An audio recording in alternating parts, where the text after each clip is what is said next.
de pasturas, que está gracias a la ayuda y apoyo del Grupo de Producción y Manejo de INTA Balcarce y su unidad integrada, la Fundación Fortalecer, con el auspicio del Instituto de Promoción de la Carne Vacuna, nos está apoyando en esta iniciativa, más en estas épocas, de hacer estos cursos online. Así que le agradecemos a Pablo, que en esta oportunidad nos va a dar la capacitación del módulo 3 de manejo de pasturas. Muchas gracias, Pablo, y es toda tuya la pantalla. Bueno, muchas gracias, Cecilia. Ante todo, agradecer a la gente de la Federación Agraria y a la Fundación Fortalecer por esta invitación. Por supuesto a vos por todo el trabajo que has hecho en la organización de estos módulos. Y a la gente de informática de INTA Balcarce, que nos da un apoyo muy importante a la hora de realizar estas charlas virtuales.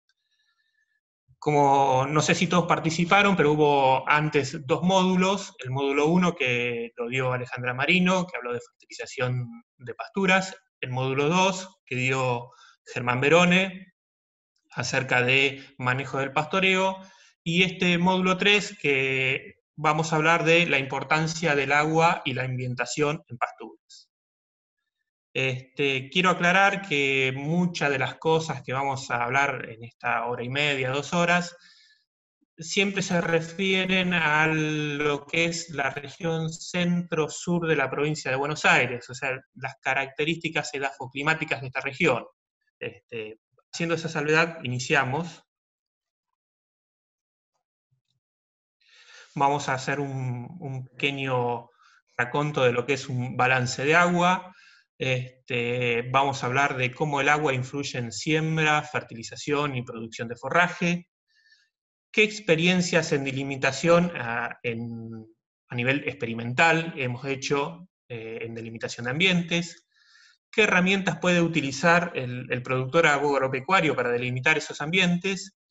Y cómo influye la ambientación en buenas prácticas de manejo, como son la siembra o la fertilización.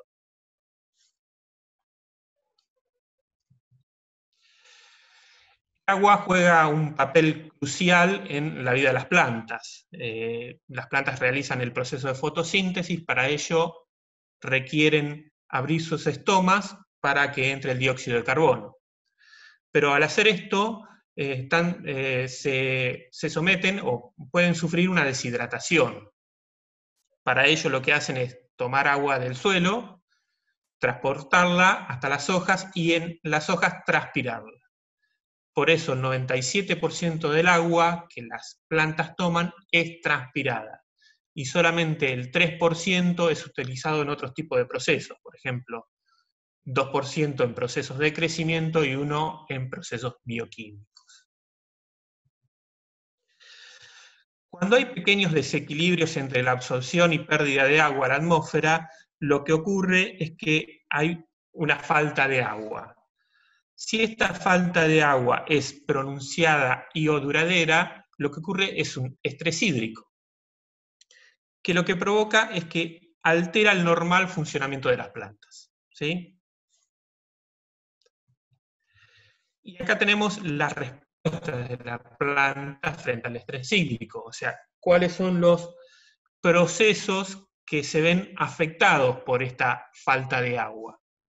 En la primera columna tenemos la intensidad del estrés hídrico, y cómo se va haciendo más intenso a medida que pasa el tiempo, y estos son los diferentes procesos que se ven afectados frente a este estrés hídrico. El último, por supuesto, es la muerte celular por desecación, la anterior es la senescencia foliar, pero lo más importante es que el primero que se afecta frente al estrés hídrico, fíjense que es la expansión del canopeo. Básicamente es el crecimiento. ¿Sí? Al haber menos crecimientos hay menos intercepción y por lo tanto hay un menor rendimiento. En el caso de las pasturas, una menor productividad, una menor producción de materia seca. Por supuesto, también hay efectos cuando hay excesos hídricos. Los vamos a ver un poquito más adelante, pero que haya déficit o exceso depende del balance de agua en el sistema suelo-planta-atmósfera, ¿sí? Este balance lo vemos en esta figura, ¿no? La llegada del agua a la zona radicular, o sea, al perfil del suelo donde las plantas pueden tomar el agua, es a partir del riego, la lluvia, que en realidad debería decir precipitaciones, porque involucra no solo la lluvia, sino que también puede ser nieve o cerrazón, o cualquier tipo de precipitación, y en algunos casos, en algunas regiones, lo que se llama ascensión capilar, lo que comúnmente en nuestra región conocemos como napa. ¿Sí? No vamos a hablar mucho de precipitaciones, porque ya más o menos todo lo conocemos, pero sí vamos a hacer algunas consideraciones de la napa. La napa es el techo de la zona saturada del perfil de suelo, ¿sí? Lo vemos en esta foto. Y la napa depende de varios factores. La altura a la cual se encuentra la napa depende de diferentes factores. Por ejemplo, las precipitaciones, la evapotranspiración, el tipo de suelo. Y eso hace que en algunos años la napa sea indiferente, en algunos años sea un problema porque está muy cerca de la superficie del suelo, y en otros sea una oportunidad porque se encuentra a una altura donde las plantas pueden tomar agua del suelo, tomar agua de la napa. Por ejemplo, tomemos como, también depende de las especies, ¿no? De qué tipo de raíces y qué especie sea. Tomemos, por ejemplo, el caso de la alfalfa. Fíjense este experimento que hizo esta gente de INTA Marcos Juárez hace un par de años, que ellos vieron la biomasa acumulada en función de la profundidad a la cual se encontraba la napa. Y lo hicieron con dos tipos de napa, la no salina y la salina.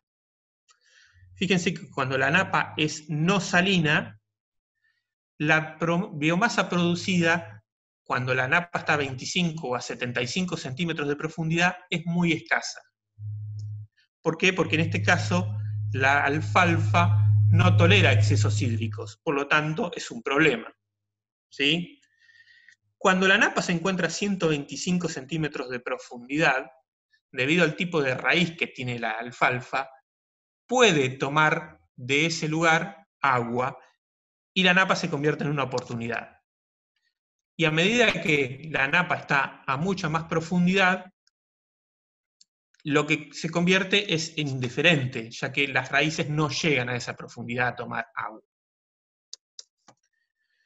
¿Qué pasa con la napa salina? Fíjense que incluso cuando está a 125 centímetros de profundidad, la producción de biomasa es muy escasa, básicamente por la escasa tolerancia de esta especie a la salinidad.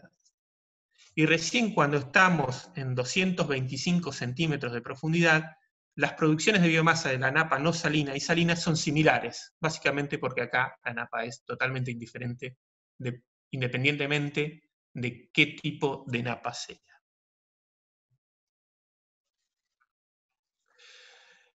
Sea un problema o sea una oportunidad, depende mucho de qué estemos haciendo a nivel de cuenca.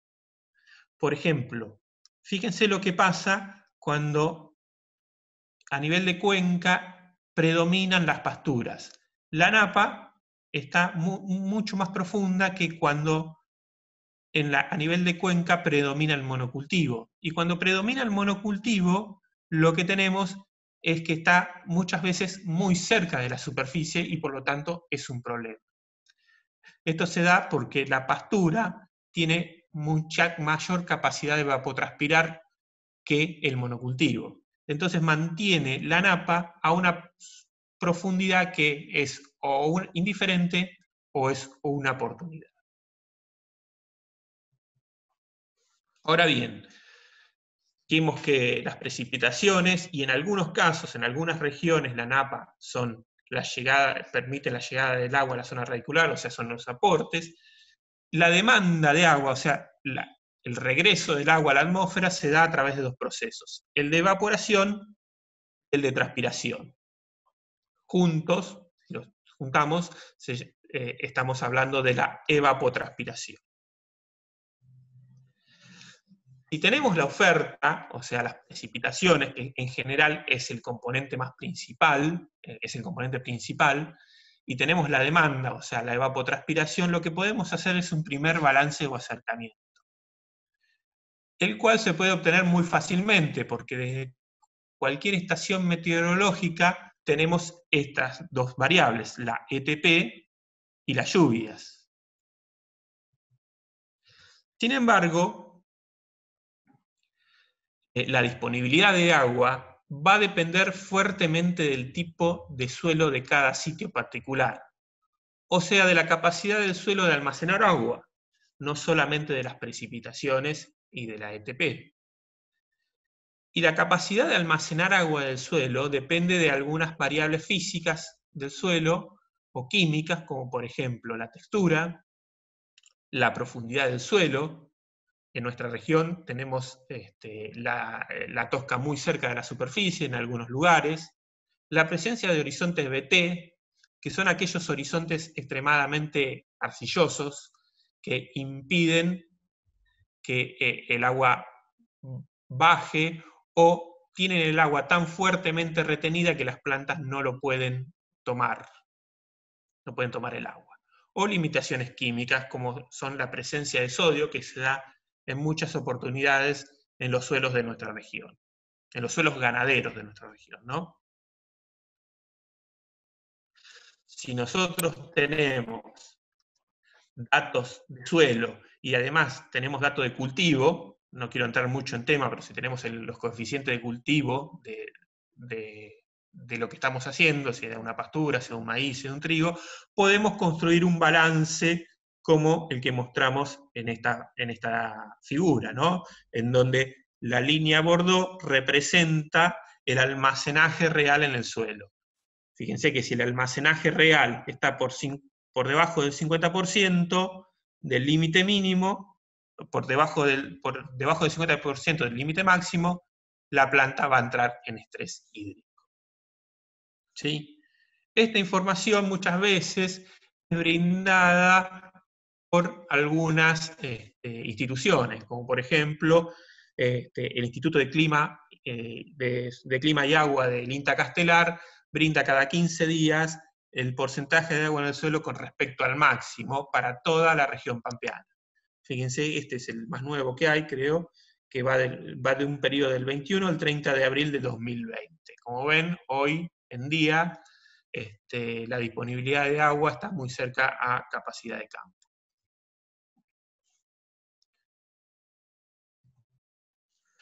Ahora, yendo más hacia la siembra, el periodo recomendado para sembrar en nuestra región, les recuerdo que es la región centro-sur de la provincia de Buenos Aires, es a principio de otoño, principalmente los primeros 15 días de marzo. Ese es el periodo recomendado.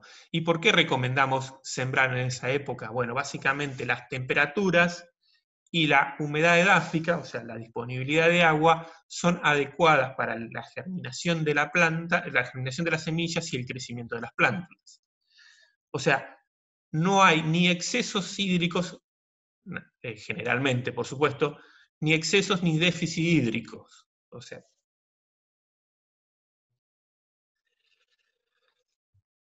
en esta diapositiva quería mencionar un concepto que voy a utilizar en 2 o 3 diapositivas más.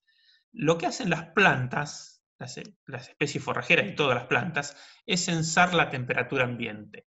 O sea, crecen en función de la temperatura. O sea, desarrollan, mejor dicho, en función de la temperatura. A mayor temperatura, mayor desarrollo. Bien, ¿y cómo cuantificamos esto? Lo cuantificamos a partir de la suma térmica, ¿sí? O tiempo térmico lo llamamos. Hay una temperatura base en la cual las plantas no crecen, por debajo de la cual las plantas no crecen, que en lo que son gramíneas forrajeras templadas y alfalfa, más o menos son, la temperatura base es 4 o 5 grados. Hay una temperatura óptima y hay una temperatura máxima. Lo importante es esta parte, ¿no? Por lo menos en nuestra región que es templada. Entonces, ¿cómo calculamos la suma térmica? Es la sumatoria de la temperatura media menos la temperatura base. O sea, si la temperatura media de un día en particular fue 15 grados, le restamos los 5 grados de la temperatura base y son 10 grados. Otro día 16 menos 5, 11, 20 menos 5, 15, y así sucesivamente, hasta que obtenemos la sumatoria térmica para este periodo de 4 días de 53 grados centígrados día. Por ejemplo, el agropiro necesita de 600 a 700 grados centígrados día para llegar al inicio del macollaje. Cuanto más alta sea la temperatura en ese periodo, menor el tiempo en días vamos a necesitar para alcanzar esta suma térmica, ¿sí? ¿Y por qué decimos el inicio de macollaje? Porque a partir del inicio de macollaje podemos decir que la pastura puede estar para pastorear, siempre y cuando se tomen ciertos recaudos, ¿no? Que haya piso, que las plantas estén bien arraigadas, que pastoreemos con animales livianos, que hagamos un pastoreo de despunte solamente. Ahora bien, fíjense en esta figura. Si nosotros sembramos el 1 de marzo, vamos a alcanzar esa suma térmica de 600 a 700 grados día a fines de abril, en 2 meses. Que la temperatura base en la anterior lo habíamos hecho con 5 grados, en este caso la temperatura base la hicimos con 4 grados. Más o menos en gramíneas anda entre esos dos valores. Quiero agradecer a Arturo, no tengo el apellido acá, que se percató de que había un error acá, hasta figurado 5 grados de temperatura, y de otros errores que enviamos en el enlace de ratas. Muchas gracias a él. Bueno, volviendo. Sin embargo, si sembramos el 1 de mayo, la sumatoria térmica, los 600, 700 grados días para llegar a macollaje y hipotéticamente iniciar el pastoreo, recién lo vamos a obtener en agosto. O sea, un retraso en la fecha de siembra de 2 meses me retrasa el primer pastoreo 4 meses. Básicamente porque en invierno las temperaturas son mucho menores a las que hay en marzo y abril, ¿no? En marzo y abril son 18 grados, en abril son 14, en junio y en julio rondan los 7, 8 grados. Por lo tanto, el tiempo en días se alarga. Por supuesto. Entonces, atrasos en la fecha de siembra me genera atrasos en la primera utilización, diferencia en la producción de forraje del orden de las 3 toneladas en el primer año, y mayores riesgos. Y acá me quiero centrar en la parte de mayores riesgos. ¿Por qué mayores riesgos? Porque cuanto más tarde sembramos, vamos a llegar con plantas más chicas a este periodo invernal, donde las lluvias superan a la evapotranspiración. Las lluvias son las barras amarillas y la evapotranspiración las barras violetas. ¿Sí? Entonces, es muy probable que tengamos este tipo de situaciones en aquellos suelos ganaderos de la región, no en suelos de aptitud agrícola. Pero en suelos ganaderos muchas veces tenemos esta situación de encharcamientos o de incluso inundaciones, dependiendo de cuánto sean las lluvias. ¿Y por qué esto se da en suelos ganaderos y no en suelos agrícolas de nuestra región? Básicamente porque en nuestra región, en los suelos ganaderos, hay un relieve plano. El relieve plano impide que haya un adecuado escurrimiento de los excesos hídricos. Hay un drenaje deficiente por la presencia de sodio en estos suelos ganaderos. El sodio lo que hace es, básicamente, rompe la estructura del suelo, se forma una estructura masiva, tipo un chocolate, y no hay drenaje hacia horizontes más profundos de esos excesos hídricos producidos porque las precipitaciones son mayores a la ETP.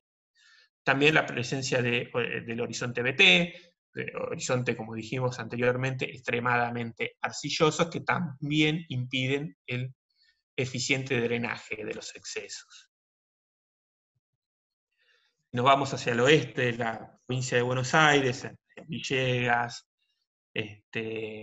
Pehuajó, también hay excesos hídricos, inundaciones y encharcamientos, producto de que el relieve es extremadamente plano. ¿De qué va a depender esos excesos hídricos, aparte de las características edáficas? Y bueno, depende de que el exceso hídrico, de cuánto dura, de qué frecuencia tiene, y de cuál es la intensidad de ese exceso hídrico, ¿no? Y esa intensidad va a determinar que vamos a tener o una sumersión parcial o una sumersión total de nuestras plantas, de las plantas de nuestras pasturas, ¿no? Esta es una foto de cuando tenemos una sumersión total, y es algo que se da muchas veces en la pampa deprimida, en los suelos ganaderos de nuestra región. Por eso generalmente utilizamos especies que toleren estos excesos hídricos. Y la especie estrella para esta característica es el agropiro. Siempre decimos, el agropiro se banca la salinidad, se banca el pH elevado y se banca el agua. Pero no siempre es así, porque cuando el estado depende mucho del estado de desarrollo de la planta. A mayor desarrollo hay una mayor tolerancia. Acá entra a jugar mucho lo que dijimos de la siembra. Fíjense lo que pasa, esta es la tesis de Rosario Iturralde del Ortegui, es una chica que trabaja en el INTA de Olavarría, hizo la tesis acá en Balcarce, en la Unidad Integrada Balcarce, y ella comparó qué pasaba con el agropiro de 3 hojas y de 5 hojas cuando lo sometía a 3 tratamientos. Cuando lo sometía a capacidad de campo, cuando hacía una sumersión parcial y cuando hacía una sumersión total. Los tratamientos duraban 14 días, o sea, durante 14 días estaban bajo estos 3 tratamientos, y, como dijimos, eran con plantas de 3 hojas y plantas de 5 hojas. Fíjense que cuando las plantas tenían 3 hojas, las plantas que estaban en sumersión parcial se diferenciaban en peso significativamente de las plantas que crecían a capacidad de campo. ¿Sí?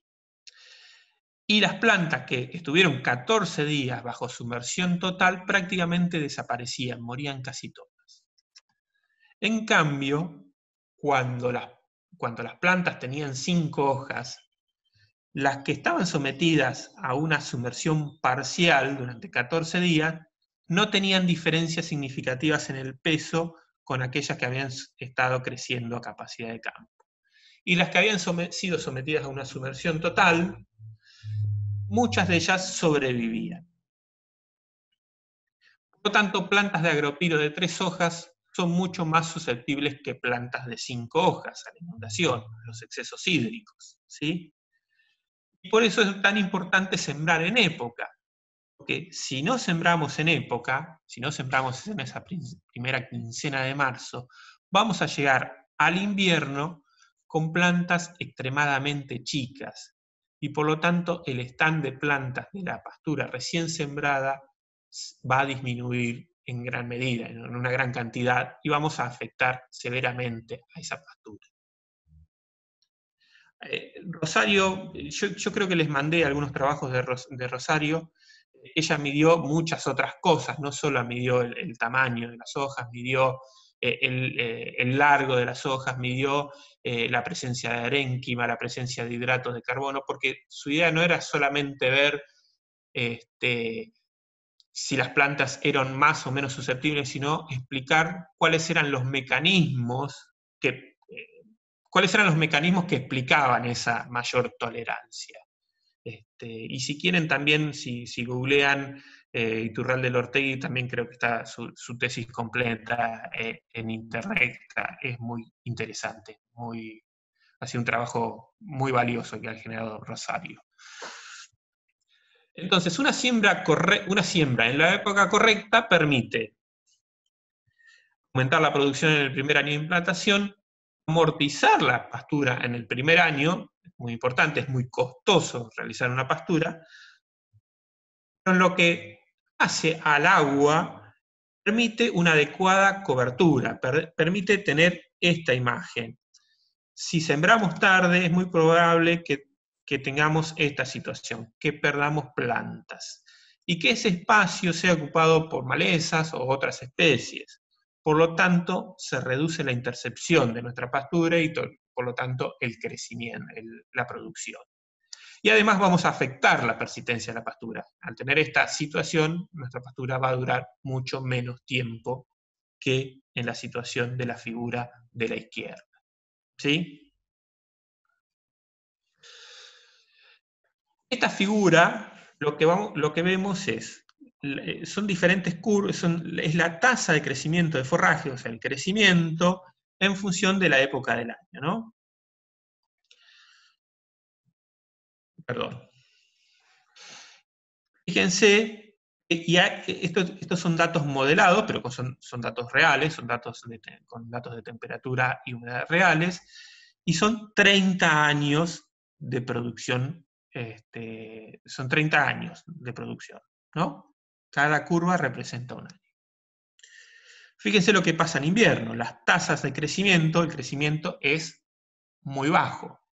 Acá no influye el agua, la tasa de crecimiento de esta época del año está gobernada por la temperatura. Menor temperatura, menor tasa de crecimiento, menor temperatura y menor radiación. Son muy bajas las temperaturas y la radiación en esta época del año en nuestra región. Pero como dijimos, sí podemos tener problemas en el stand de plantas si no sembramos en la época adecuada, ¿no? Quiero mencionar algo que no está agregado acá, ni tampoco en el material que le agregué. Hace poco sacamos una alerta desde el INTA Balcarce sobre, en este año en particular ha llovido bastante, como mostramos en la figura que se veía del INTA Castelar, en otoño. Ha habido mucha cerrazón, muchos días nublados, muchos excesos hídricos, y eso ha provocado en avenas, principalmente, que el porcentaje de materia seca de las plantas se ha reducido, ¿no? Hay menor porcentaje de materia seca. Y eso genera lo que nosotros llamamos comúnmente avenas aguachentas, que en sí a la avena no le produce nada, pero sí provoca inconvenientes en los animales que la pastorean, básicamente diarrea, pérdida de peso. Y hay una serie de recomendaciones que yo les sugiero que vean desde el INTA Balcarce para evitar esos problemas que, en los bovinos generados por los excesos hídricos que hemos tenido este año en otoño. Ahora bien, yendo a la primavera, como ven, las tasas de crecimiento aumentan a medida que va aumentando la temperatura, ¿no? Ahora bien, fíjense que todas las curvas son o la gran mayoría son muy similares. O sea, no hay una gran diferencia entre años en la tasa de crecimiento durante la primavera. Esto se debe principalmente a que arrancamos la primavera con el perfil del suelo cargado, a la salida del invierno, y que las precipitaciones y la ETP dan un balance o neutro o positivo, ¿sí? Y esto lo que nos permite es una adecuada planificación forrajera de lo que vamos a hacer en primavera, ¿sí? La primavera es muy segura en lo que hace a la producción de forraje. Es muy segura para planificar qué es lo que vamos a hacer, cuánto vamos a pastorear, cuánto vamos a dejar para hacer rollos, etc. Por supuesto hay años, como esta línea verde, que no sé qué año será, porque esto se hizo hace un par de añitos, en donde eso no es así. Y un ejemplo claro fue el año pasado, donde tuvimos un severo déficit hídrico en primavera que no se daba hace 50 o 60 años. Pero generalmente la situación normal es esta, muy similares todas las curvas, todos los años. Y ahora fíjense lo que pasa en el verano. En el verano hay una caen las tasas de crecimiento, el crecimiento cae pronunciadamente, y hay una elevada variabilidad en esas tasas, ¿no? Hay años que la tasa, el crecimiento cae casi hasta cero, y hay años que no cae tanto. ¿Esto por qué se produce? Porque esta caída se da por la variabilidad, básicamente, de las precipitaciones, porque la ETP no cambia sustancialmente entre años, ¿sí? Ahora, imaginemos que en vez de años, estas 30 curvas son sitios. ¿Cómo sería el comportamiento? En invierno sería igual, básicamente. Seguiría gobernado por la temperatura y el agua no tendría gran influencia. En primavera lo mismo, seguiría siendo igual, porque como dijimos, arrancamos la primavera con el suelo a capacidad de campo, el perfil cargado, y el balance precipitaciones ETP varía mucho. Pero ahora supongamos que vemos verano, y también tendríamos este mismo comportamiento, pero no porque cambie severamente las precipitaciones, porque si nos movemos de acá, de Balcarce a un campo de acá 20 kilómetros, tal vez las precipitaciones no cambien en gran medida. Estos cambios, esta gran variabilidad en la tasa de crecimiento, se debe, cuando hablamos de sitios, a la variabilidad de las propiedades edáficas del suelo o de la topografía. Por ejemplo, vamos a tomar dos suelos, uno con 50 centímetros de profundidad y un suelo con 30 centímetros de profundidad. Hicimos balances de agua para esos dos tipos de suelo y fíjense que la ETM y la ETR no hablé mucho de esto, no hablé nada de esto en realidad, pero quiero que vean que cuando la curva de puntos blancos y la de puntos negros se separan, hay déficit. Y fíjense que en el suelo de 50 centímetros de profundidad, durante toda la primavera no hay déficit, y el déficit recién se inicia en los primeros 10 días de diciembre. Esto es septiembre, octubre, noviembre, diciembre, enero. En cambio, cuando el suelo tiene solo 30 centímetros de profundidad, el déficit hídrico se inicia 20 días antes. O sea, ya 20 días antes tenemos déficit hídrico y por lo tanto menor crecimiento y por lo tanto menor producción de forraje para nuestros animales. Hay maneras de morigerar esto, por supuesto. Siempre está la suplementación, utilizar verdeos de verano, etc. Pero sin salir de lo que es pasturas, lo que podemos utilizar son algunas mezclas de festuca y alfalfa, por ejemplo, festuca mediterránea y alfalfa, siempre y cuando tengamos una parte de nuestro campo con un suelo profundo, con aporte de napa, que no se encharca, y vean lo que produce la mezcla de festuca con alfalfa. La festuca mediterránea produce forraje durante el invierno y durante la primavera, básicamente, y la alfalfa produce forraje durante el verano, perdón. Esto es por su capacidad de obtener agua de horizontes muy profundos, mientras que en el verano los horizontes superficiales están secos, ¿no? Esa es una alternativa para mitigar estos inconvenientes que podemos tener durante el verano, ¿no? Y que generan estos inconvenientes son muy variables y por lo tanto la planificación forrajera es muy difícil de realizar. Agua y fertilización nitrogenada. Los que escucharon a Alejandra, brevemente les cuento que en nuestra región hay dos periodos adecuados o recomendados para la fertilización nitrogenada. Una es al principio de otoño, marzo, abril, y la otra es a la salida del invierno, agosto principalmente. Pero esos trabajos que recomiendan la fertilización nitrogenada en agosto fueron realizados ya hace unos cuantos años. Y fueron realizados en suelos de aptitud mixta, donde no había problemas de encharcamiento o inundación. Pero con el correr de los años y la agriculturización, las pasturas de alfalfa o de agropiro fueron cada vez más corridas hacia suelos de menor aptitud, más limitantes, ¿no? Entonces, en esos suelos, típicamente ganaderos de la pampa deprimida, muchas veces fertilizar a la salida del invierno es un problema, porque no hay piso, porque no podemos entrar al campo, por diversos motivos, ¿no?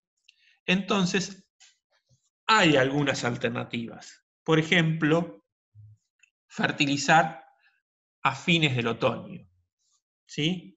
Fíjense, este es un ejemplo, de fertilizaciones a mediados de mayo, cómo responden festucas de tipo templado y de tipo mediterráneo una vez que se reactiva el crecimiento. ¿Y esto por qué ocurre? Básicamente porque, ¿por qué podemos hacer esta fertilización de mayo y que el nitrógeno permanezca 2 meses en el suelo sin que se lixivie, sin que haya pérdidas por lixiviación? Básicamente porque las precipitaciones de este periodo, que son las líneas amarillas, son escasas, en general son 50 milímetros, más o menos, por mes, en junio, julio. Y generalmente son de escasa intensidad, o sea, son lluvias muy suaves. Entonces, el nitrógeno no se lixivia, no se pierde. Y una vez que empieza a subir la temperatura y se reactiva el crecimiento de las pasturas, las mismas pueden tomar ese nitrógeno que está en el suelo y aprovecharlo. Esa sería la alternativa. Pero hay que tener en cuenta que tenemos que pensar en pasturas perennes, básicamente porque si bien no se lixivia, puede irse hacia horizontes más profundos y lo que necesitamos es un sistema radicular, digamos, extenso, grande, lo cual no logramos con verdeos de invierno, típicamente ryegrass o avenas. Las pasturas perennes desarrollan un sistema radicular mucho más profuso. Ahora bien, hablamos bastante de lo que era transpiración, precipitaciones, evaporación, napa. También hay flujo subsuperficial y escorrentía o escurrimiento, como lo llamamos en nuestra región. Y también hay cambios en la profundidad del horizonte A, textura, tosca, sodio, napa. Entonces la pregunta es, ¿el balance de agua varía dentro de un campo o dentro de un lote? Sí, porque todas estas propiedades edáficas y topográficas pueden variar de un lote a otro, incluso dentro de un mismo lote. Y los flujos pueden hacer que el agua vaya desde un lugar hacia otro, desde un lugar alto hacia un lugar más bajo. Y esto se puede dar desde dentro de un campo o un mismo lote. Por lo tanto, se va a alterar estas curvas de crecimiento dentro de un mismo campo. Entonces, ¿podríamos hacer manejos por ambiente en pasturas? La respuesta es sí. Sí, porque todas estas propiedades edáficas y la topografía pueden variar a nivel de lote o campo.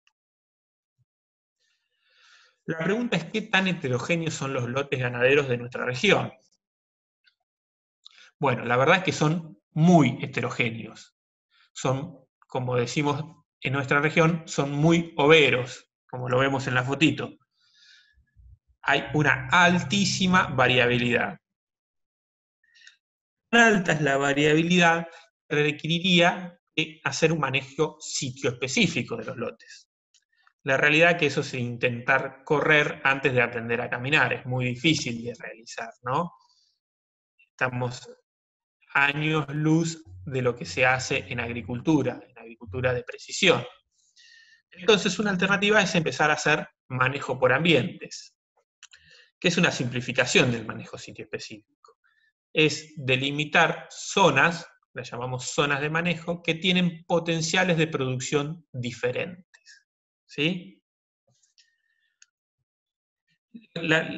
Esto, que acá como lote, se puede hacer también a nivel de establecimiento. Lo que planteamos es simplemente cambiar la escala a la cual estamos trabajando en la actualidad. ¿Sí? O sea, podemos hacer manejo por ambientes a nivel de lote, pero también a nivel de establecimiento. Una de las primeras experiencias que nosotros hicimos fue ver qué tan heterogénea era la producción de pasto, porque dijimos, los suelos de nuestra región son muy heterogéneos. ¿Cómo impacta eso en la producción de pasto? Y en un lote que tenía implantada una pastura de agropiro, que ya tenía 3 o 4 añitos, y que en un suelo chelforó, o sea, es un suelo típicamente ganadero de nuestra región, lo que hicimos es marcar 84 puntos en un lote que de solo 7 hectáreas, un lote muy pequeño.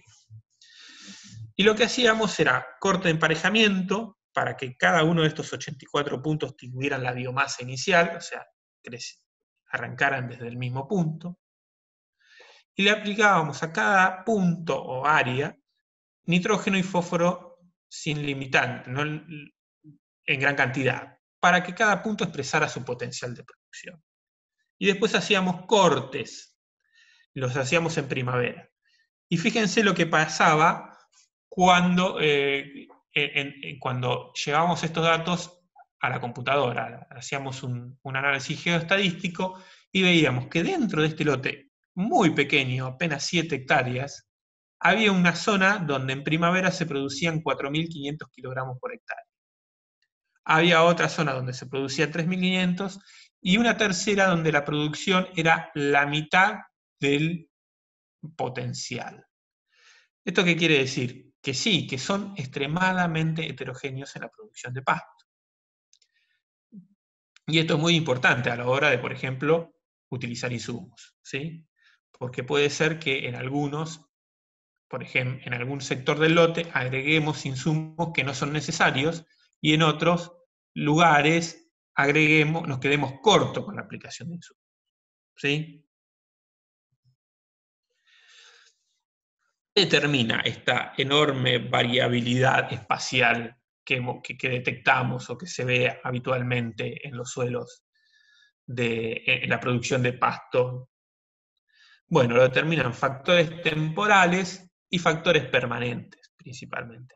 Los factores temporales son aquellos que se encuentran en un año y no al siguiente, o en lo que se refiere a pasturas, se encuentran en un rebrote y en el siguiente no. El ejemplo clásico en agricultura es las fallas en la siembra, ¿no? O alguna enfermedad que ataque localizadamente. ¿Y los factores permanentes cuáles son? Y los atributos topográficos, o la topografía, y las propiedades del suelo, las características edáficas. Esos dos factores determinan la variabilidad espacial. Pero a nosotros no nos interesan mucho los factores temporales, porque como dijimos, pueden estar un año y no al otro. Entonces, para limpiar, por decirlo de alguna manera, esos factores temporales, lo que tenemos que hacer es generar una gran cantidad de mapas, o sea, generar muchos mapas. Fíjense que en el primer mapa tenemos la variabilidad espacial, y generando varios mapas tenemos la variabilidad a través del tiempo. Entonces lo que hacemos en investigación es superponer todos esos mapas y por método geoestadístico generar un único mapa, que es el D, que está con un borde azul. O sea, este mapa es el conjunto de estos tres. Bueno, fíjense lo que pasa. La producción de biomasa en las zonas de producción baja es significativamente diferente a la producción de biomasa en las zonas de producción alta.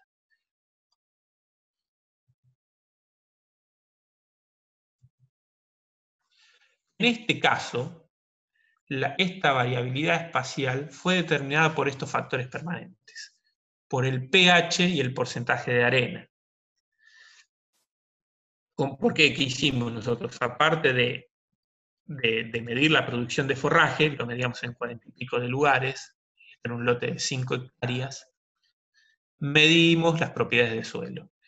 Y al hacer una regresión múltiple, determinamos que la biomasa acumulada estaba influenciada por el porcentaje de arena y el pH. Esas eran las dos variables del suelo que determinaban la variabilidad espacial, por lo menos en este lote. Medir esta variabilidad espacial en pasturas es un problema bastante grande. ¿Por qué? En agricultura tienen los monitores de rendimiento, que van acoplados a la cosechadora, entonces pueden generar esos mapas de rendimiento, esos mapas de variabilidad. En nuestro caso, es muy difícil de hacer, básicamente porque el pastoreo lo realizan los animales y porque en aquellos donde hacemos una cosecha mecánica, el nivel de tecnificación que tenemos en nuestros sistemas es muy bajo. No tenemos este tipo de herramientas que tienen en agricultura, por lo menos tan precisas, ¿no? Lo que podemos hacer es el corte directo, que era lo que hicimos nosotros en las experiencias que les mostré antes, ¿no? Donde cortábamos a 84 puntos. Pero tiene una dificultad, requiere mucho tiempo, requiere mucho trabajo. Por lo tanto, no es algo que a nivel de comercial pueda ser factible de realizar. Por supuesto, hay alternativas, hay métodos indirectos que permiten realizar una mayor toma de datos que el corte directo. Por ejemplo, medir con un pasturómetro o medir la altura de las pasturas. Fíjense acá tenemos la ecuación de altura y kilogramos de materia seca producida. Esto para una pastura de festuca. Y les quería mostrar esta figura porque próximamente vamos a sacar una cartilla sobre este tema, sobre métodos indirectos para medir la producción de forraje. Esto es muy importante. Hay que medir, hay que saber cuánto pasto tenemos. No solo para delimitar ambientes, sino para ver cómo hacemos nuestra planificación forrajera. Hay otros métodos, no solamente la regla o el pasturómetro. Hay otros métodos que son mucho más sofisticados, como por ejemplo cámaras multiespectrales montadas en drones, o esto que se llama SIDEX, que es como una U invertida que se lleva por el campo y tiene haces de luz que van pasando por acá y van midiendo la altura del canopeo de la pastura, ¿sí? Yo les recomiendo una charla que está en este link sobre este tema muy interesante que la dio Juan Insúa. Juan es docente de la Facultad de Ciencias Agrarias y también es parte del CONICET y es parte de nuestro grupo de investigación, del grupo de pastura, de producción y utilización de pasturas. En esta charla, que es de más o menos media hora, Juan describe mucho de estos métodos indirectos. Aparte del dron con la cámara multiespectral o el SIDEX, también hay otras maneras. Por ejemplo, medir la conductividad eléctrica aparente del suelo. La conductividad eléctrica aparente del suelo es un término distinto al que ustedes tal vez conozcan, que es conductividad del extracto de saturación, que es la salinidad que te da el laboratorio cuando uno le lleva la muestra. La conductividad eléctrica aparente es la capacidad que tiene el suelo de transmitir una corriente eléctrica. y se mide con este aparato que se llama Very 3100. Hay otros aparatos que también lo miden, pero este es uno de los más difundidos. ¿Y por qué puede llegar a servir la conductividad eléctrica aparente para delimitar ambientes? Porque está influenciada su medición por estos parámetros del suelo: textura, materia orgánica, pH, humedad. Todos parámetros del suelo que tienen una gran influencia en el crecimiento de las pasturas. No hay muchas, hay empresas que brindan este servicio, sobre todo en agricultura, pero no hay muchas experiencias en ganadería. Algunas de ellas las hicimos nosotros. Por ejemplo, en este lote que tenía implantada una festuca, medimos con la conductividad eléctrica aparente con el Veris 3100 y aparte medimos la producción de biomasa en 42 puntos del lote. El lote apenas tenía 5,75 hectáreas. La producción de forraje la medíamos por corte directo. ¿Sí? Y fíjense lo que pasaba. A partir de la conductividad eléctrica aparente delimitamos 3 zonas: zona de manejo alta, baja y media. ¿Sí? Y entre la zona alta y la zona media no había diferencias significativas en la producción de forraje. Pero la zona de manejo baja producía un 46% más de forraje que el resto del lote. Por lo tanto, la conductividad eléctrica aparente podría ser utilizada para estimar la variabilidad de la producción potencial de forraje y en consecuencia podría usarse para delimitar zonas de manejo. Si hay variabilidad, también va a haber variabilidad en la respuesta a la aplicación de algunos insumos, por ejemplo, nitrógeno. En este caso, en otro lote, en este había agropiro, tenía implantada una pastura de agropiro. Lo que hicimos también, medimos la conductividad con el Veris y delimitamos 2 zonas. En cada una de esas zonas instalamos 3 ensayos. Y en cada uno de los ensayos medimos la aplicación de 0, 50, 100 y 150 kilogramos de nitrógeno. Y medíamos en primavera avanzada y en otoño. Medíamos la producción de biomasa, ¿sí? Por supuesto, todo lo hacíamos con corte de emparejamiento y la aplicación de nitrógeno, de fósforo. Como les recuerdo, el corte de emparejamiento para que cada parcela tuviera la misma biomasa inicial y la aplicación de fósforo para que ese nutriente no fuera deficitario. Ahora bien, ¿qué es lo que vimos? Fíjense en la figura de abajo, que es la primavera. Hay una respuesta a la aplicación de nitrógeno: 50, 50, 100 y 150 kilos de nitrógeno. Pero esa respuesta es muy diferente entre ambientes. En el ambiente representado por las barras grises hay una respuesta, pero no tan grande. En cambio, en el ambiente representado por las barras negras, la respuesta fue mucho mayor. Fíjense que la producción de biomasa pasa de 2.800 kilos a casi 4.500 kilos. ¿Sí? En cambio, en este ambiente, el cambio no fue tan grande.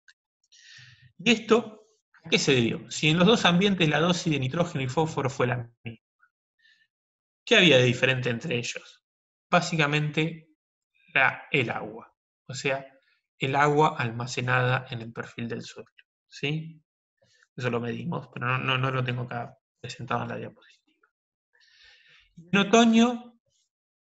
en otoño, si ven, las respuestas a la aplicación de nitrógeno fueron muy similares entre ambientes. ¿Sí? Había respuesta a medida que agregábamos nitrógeno, la dosis aumentaba, la producción de biomasa también aumentaba, pero entre la barra gris y la barra negra no hay grandes diferencias. Es más, la zona de baja SEA tiene mayor producción.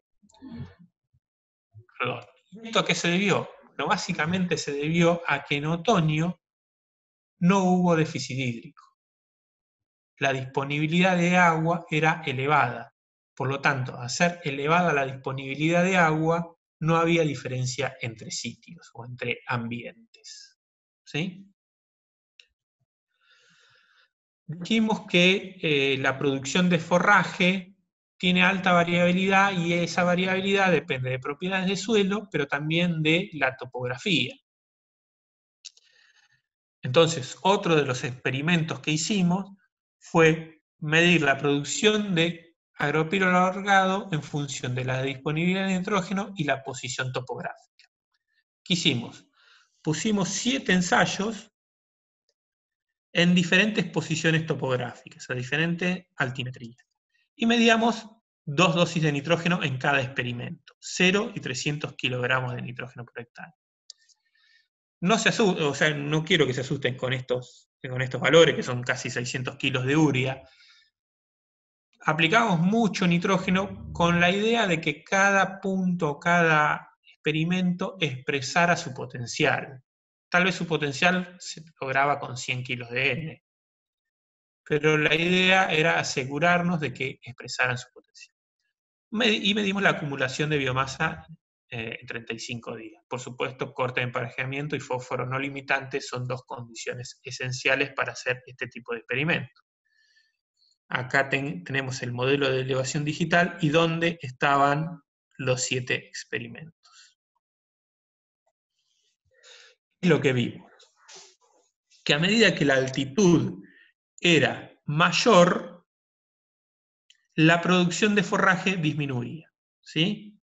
Y esto se notaba claramente en el tratamiento fertilizado con nitrógeno. Fíjense que cuando la altitud era de 76 metros, o cercano a los 76 metros, la producción de forraje era de 2.000 kilos, más o menos. Pero con una altitud de 74 metros, la producción de forraje se duplicaba. Nuevamente, ¿a qué se debía esto? Al contenido de agua del suelo. El contenido de agua en el suelo fue mucho más alto en zonas bajas. ¿Ven? En zonas bajas, en 2 metros de diferencia parecen poco, pero en suelos de escasa pendiente, como son los de la pampa deprimida, o sea, los suelos ganaderos de nuestra región, es una gran diferencia. Fíjense, el CAS, el contenido de agua en el suelo, era mucho mayor cuando la altitud era de 74 metros que cuando la altitud se acercaba a los 76 metros. ¿Sí?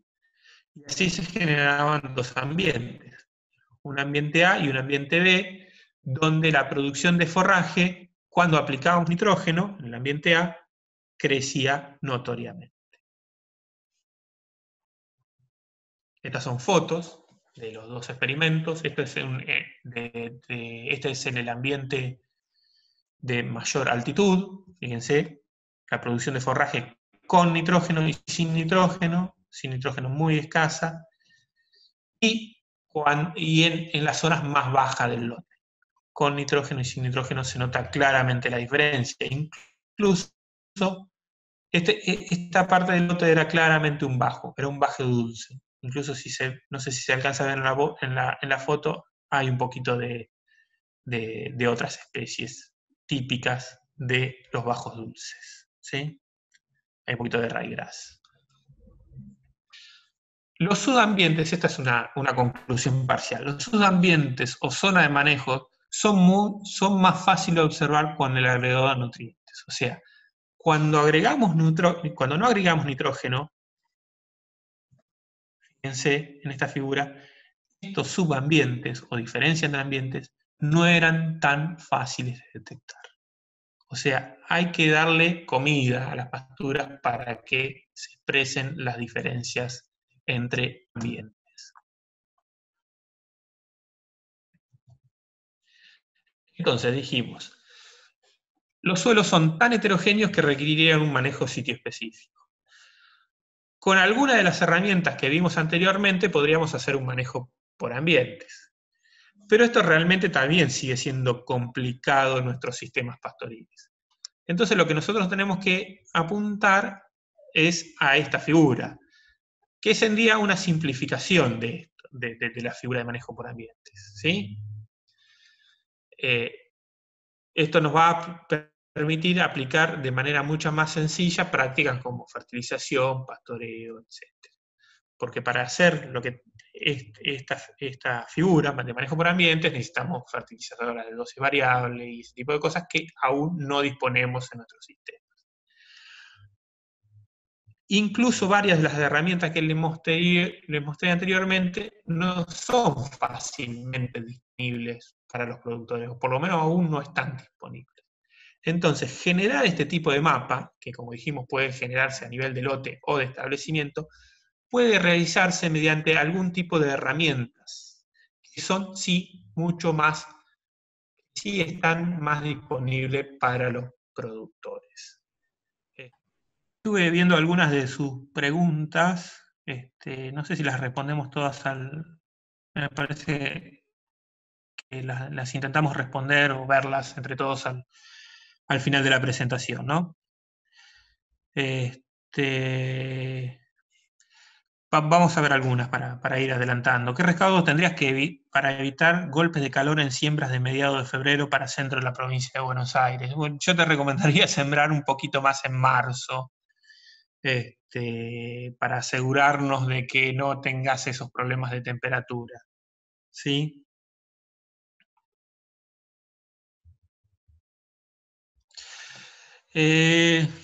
Al echar nitrógeno en el periodo de invierno, no tenemos ningún problema con problemas de heladas. No, en realidad no creo que sea un problema. En general, echás el nitrógeno y se debería incorporar rápidamente si hay humedad en el suelo. Esta recomendación ya tiene un montón de años y es una recomendación que permite adelantar la producción de forraje en el invierno.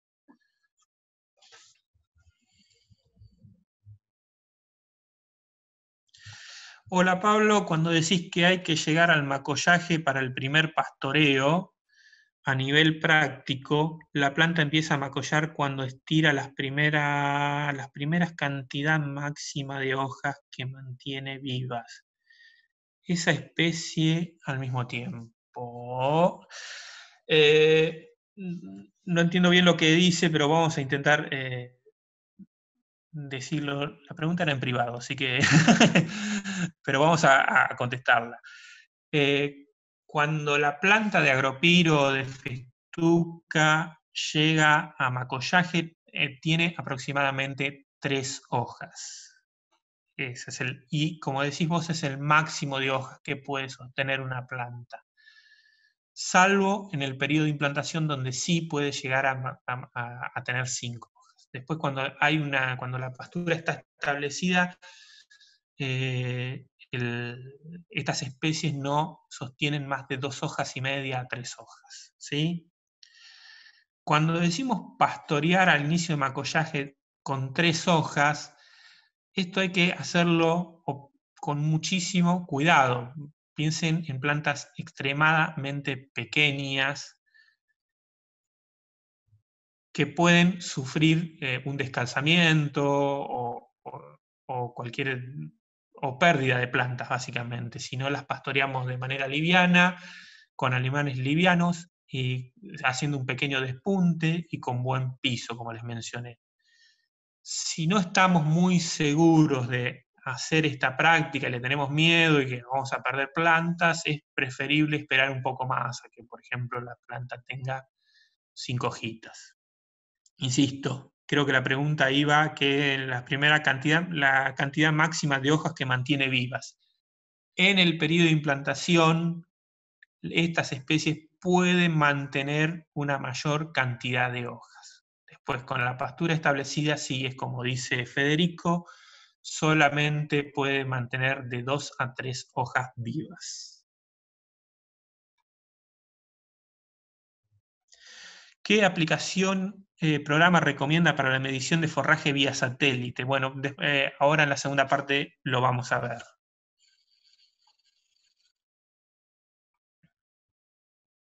Y cuando hablas de lograr cobertura antes de invierno, haciendo referencia al encharcamiento, ¿eso sería porque esperás perder plantas y para no quedarte con muy pocas, o porque esa cobertura hace algún efecto sobre el agua, evapotranspiración, básicamente lo que espero no es lograr cobertura, sino plantas más grandes, o sea, con mayor tamaño y mayor desarrollo radicular. Rosario lo muestra muy claramente. Las plantas, cuando sufren el encharcamiento o la inundación, intentan crecer o intentan salir del agua, ¿sí? Para no sufrir la pérdida de oxígeno. Si las plantas son muy pequeñas, no van a poder salir a la superficie y evitar ese encharcamiento. No era tanto la cobertura y no iba tanto por la evaporación o la evapotranspiración. Pablo, es muy interesante el trabajo, ya lo leí, pero es más personal. Después le contesto a Julián Torres. Julián, sí, por supuesto, nos encantaría trabajar con ustedes. En primavera, en el ensayo con Agropiro en las zonas de manejo alta, si no hubiera, ¿en qué hubiera influenciado la conductividad? En primavera, el ensayo de Agropiro en la zona de manejo alta, si no hubiera habido restricción hídrica. Básicamente nosotros lo hicimos, no sé si lo mencioné en la presentación, lo hicimos en primavera avanzada, el experimento, básicamente para que hubiera restricción hídrica, porque si lo hacíamos al inicio de la primavera, era muy posible que no tuviéramos esa restricción hídrica y no hubiéramos tenido diferencias entre zonas en la producción, en la respuesta al nitrógeno. La medición de conductividad hubiera sido la misma, y hubiera estado influenciado por otros parámetros, como por ejemplo la salinidad o el pH. La salinidad tiene una gran influencia en las mediciones de conductividad eléctrica aparente. La siguiente pregunta, ¿cuál fue el valor de la conductividad por el cual se separó entre zona alta y zona baja? Los valores por ahí no son tan importantes. El valor absoluto de conductividad eléctrica por ahí no es tan importante, porque puede estar influenciado por una gran cantidad de factores que lo hacen variar muchísimo, por ejemplo, de año a año. Pero lo importante es que si bien los valores absolutos cambian, los patrones de conductividad se mantienen a través del tiempo. No sé si me estoy explicando bien con la respuesta que te estoy dando. O sea, en un año dado o en una temporada dada, por ahí tenés en una zona baja, no sé, 20 de conductividad y en la zona alta de 40. Y en otra temporada o en otro momento del año tenés 50 en la baja y 80 en la alta. Pero lo importante es que cuando vos construís los mapas son muy similares, o sea, los patrones de variabilidad se mantienen. ¿Sí? Ya te dije, la conductividad puede estar influenciada, por ejemplo, por pulsos de salinidad que hacen que varíe en gran medida los valores absolutos. Por eso es una herramienta factible de utilizar y la utilizan mucho en agricultura por estos patrones que más o menos se mantienen a través del tiempo. Esto lo demostraron Peralta y Costa, que trabajaron hace algunos años acá en la Unidad Integrada Balcarce, en agricultura, ¿no? Nahuel Peralta, que ya no está más con nosotros, pero trabaja para Bayer, midió conductividad en muchas épocas, en muchos años, y sus patrones y los valores absolutos cambiaban, pero los patrones se mantenían. Hay trabajos en la web que pueden bajar si les interesa. Nahuel Peralta y José Luis Costa eran los autores. ¿Alguien sabe cómo funciona el altavoz? Bueno. No tendría que ser al revés, más respuesta a la fertilización cuanto menos conductividad. A ver, tendría que ver la figura. pero había mayor respuesta a la conductividad cuanto menor cantidad de agua había. Con cuanto mayor cantidad de agua. Si busco la figura.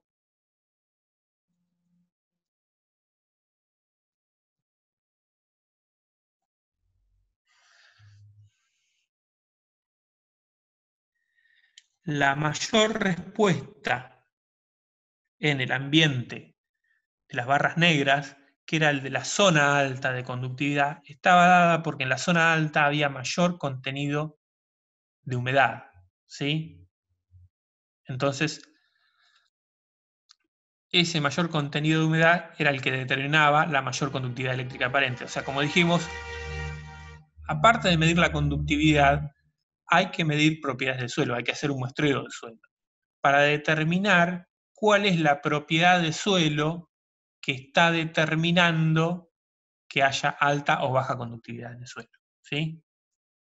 Espero haber podido responder la pregunta.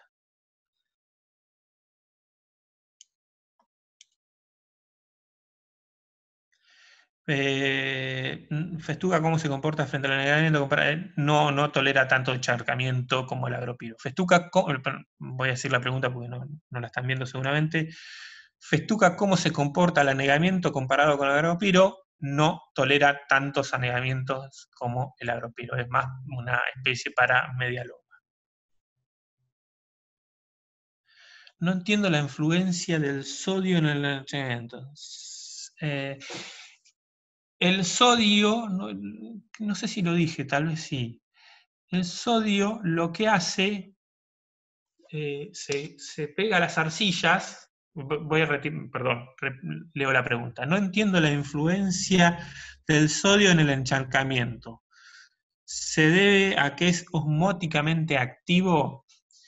Lo que hace el sodio es pegarse a las arcillas y rompe la estructura del suelo, o sea, las cargas positivas y negativas se rompen y se pierde la estructura del suelo. ¿Viste? La estructura es levantar un terrón de suelo y que haya pequeños terroncitos. No, termina siendo una especie de chocolate, no hay manera, no hay estructura. Al no haber estructura, no hay drenaje hacia horizontes subsuperficiales. El agua no puede drenar por los poros que tiene un suelo bien estructurado, macro y microporos.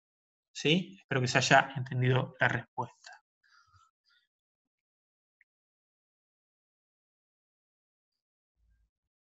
Fíjate de salir de la charla y en el lado pone que tome el audio de internet. En la imagen que se veía con el agregado era más fácil de determinar. En la imagen se veía que con el agregado de nitrógeno era más fácil de delimitar ambientes. Sí, correcto. Pero ¿cómo separar qué es por efecto mismo de un ambiente diferente o por el agregado de nitrógeno?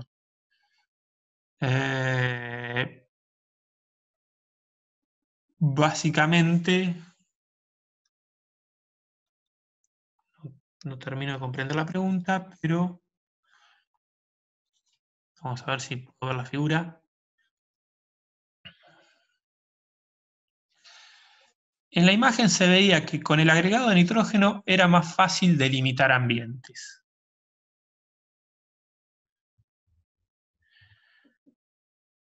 Pero ¿cómo separar qué es por efecto mismo del ambiente diferente o por el agregado de nitrógeno? Y te lo explica que cuando agregás nitrógeno, que cuando no agregás nitrógeno, no entiendo bien la pregunta, no termino de comprenderla, perdón. Cuando no agregás nitrógeno,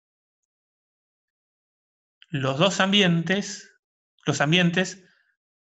cuando agregás nitrógeno se separan claramente los ambientes, ¿sí? Eso te explica las diferencias. El ambiente, por ejemplo, de 76 kilos, de 76 metros, perdón, cuando le agregamos nitrógeno, no responde a la fertilización. ¿sí? Porque hay menor contenido de humedad. ¿Ves? Acá, no sé si se está viendo. Y cuando le agregas nitrógeno sí se responde muchísimo a la fertilización.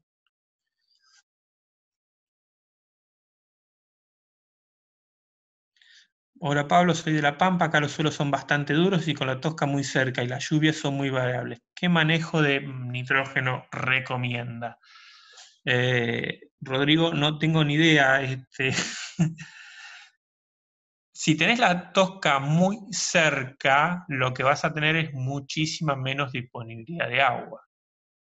Entonces, yo te recomendaría que agregues nitrógeno en el periodo de lluvias, en donde tengas agua, porque generalmente lo que hay entre agua y nitrógeno es una colimitación. Si agrego nitrógeno y no tengo agua, la planta no crece. Y si tengo agua, pero le falta nutrientes, también va a estar muy limitado el crecimiento. Por lo tanto, vos tenés que fertilizar en una época en donde haya una disponibilidad de agua aceptable como para que se produzca ese aprovechamiento de nutrientes, ¿no? Creo que no sé de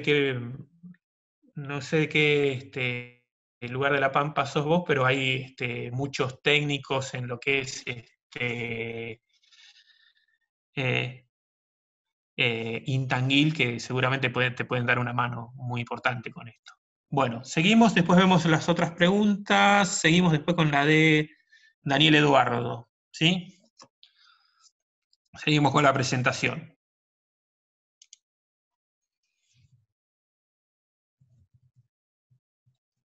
Sí, puedo avanzar, ¿no?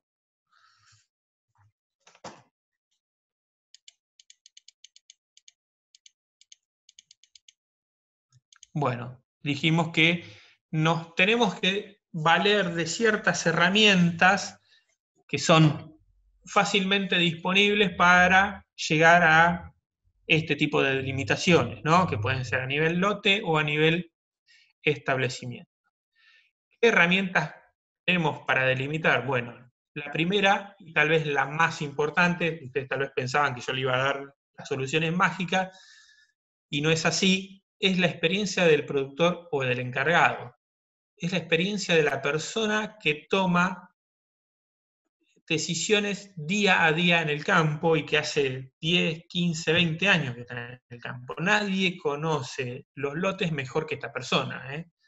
Desde una computadora en Buenos Aires o en Balcarce podemos ayudar a delimitar ambientes, a tomar decisiones, pero no menospreciemos esta experiencia, es fundamental. Es muy importante esto, las botas de goma, la persona que camina o caminó durante muchísimo tiempo nuestros lotes. Esa experiencia es invalorable. Después esa experiencia la podemos complementar con muchas otras herramientas que son de fácil acceso. Por ejemplo, tenemos en estas dos páginas, Visor GeoInta y anterior IntaGobar, la posibilidad de ver las cartas de suelo que hay en nuestro campo, o sea, el tipo de suelo que hay en nuestros campos. ¿Sí? Les voy a mostrar un pequeño videito de cómo ver qué tipo de suelo hay en nuestro campo a partir de estas dos páginas. ¿Sí?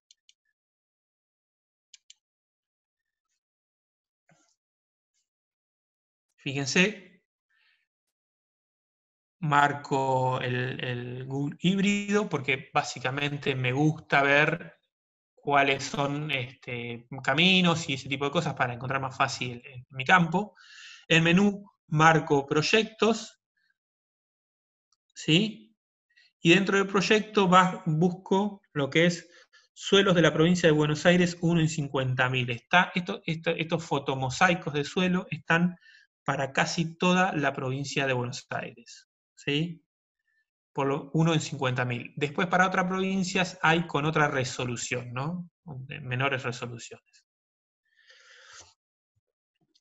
Y ahí ya tengo la capa activa, ¿no? Ya superpuse la capa de la carta de suelos con el Google, con el mapa general. Entonces me acerco, voy a ir hacia lo que es la unidad integrada Balcarce, conformada por el INTA Balcarce y la Facultad de Ciencias Agrarias. La encuentro de manera muy sencilla porque como tengo todos los caminos marcados, llego hasta ahí. Eso es el INTA Balcarce, la unidad integrada. Y a partir de esta solapita puedo superponer los dos mapas, el de carta de suelo y el mapa general. ¿Sí? Fíjense que en la unidad integrada predomina la serie MP4, que es serie Mar del Plata 4. ¿Sí?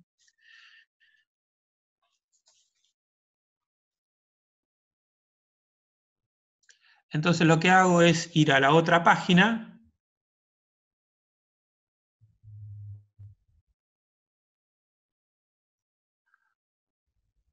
la anterior INTA-GOAR, donde tengo este mapa general,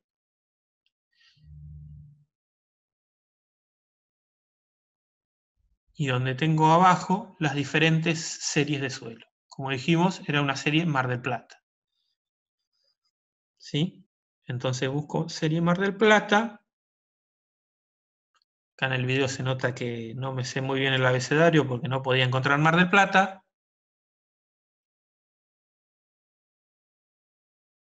Ahí encontré Mar del Plata y ahí están todas las características de suelo de la serie Mar del Plata. ¿Sí?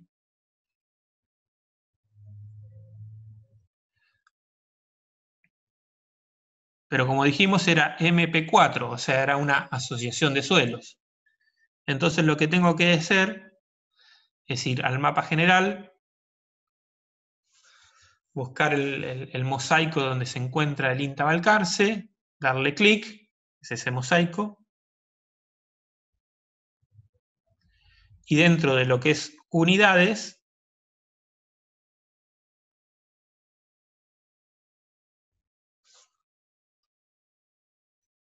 parece que se paró el video, ahí. Dentro de unidades, hago clic en unidades, ¿sí? Y busco la serie, el complejo de suelos MP4. MP4 o era MP8, no recuerdo. MP8, que es un complejo de suelos ligeramente inclinado a serie Mar del Plata y serie Balcarce. O sea, 70% serie Mar del Plata y 30% serie Balcarce.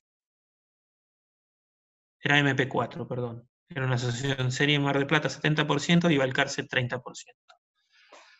Entonces ahora lo que tengo que hacer es volver a la página anterior y buscar las características de la serie Balcarce. Ya las de la serie Mar del Plata ya las había buscado. Fíjense que la serie Balcarce la abrimos y es un argidol petrocálcico. Es un suelo que tiene muy cerca la tosca, más o menos 70 centímetros, 80, un metro. ¿Sí? En cambio, la serie Mar del Plata, si volvemos a ir a la serie Mar del Plata, es un argidol típico sin limitaciones físicas. ¿Sí? Esos son los dos suelos que predominan en la región, en la unidad integrada Balcarce. Y fuimos de nuevo a la serie Mar del Plata, y fíjense, argidol típico no tiene limitaciones de tosca. ¿Sí?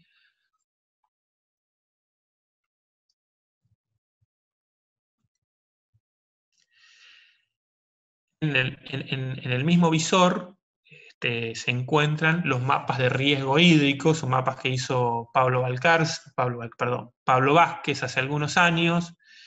El mecanismo para encontrar los mapas de riesgo hídrico es muy similar al mecanismo para encontrar los mapas de suelo, solamente tenemos que buscar acá el anegamiento Cuenca del Salado.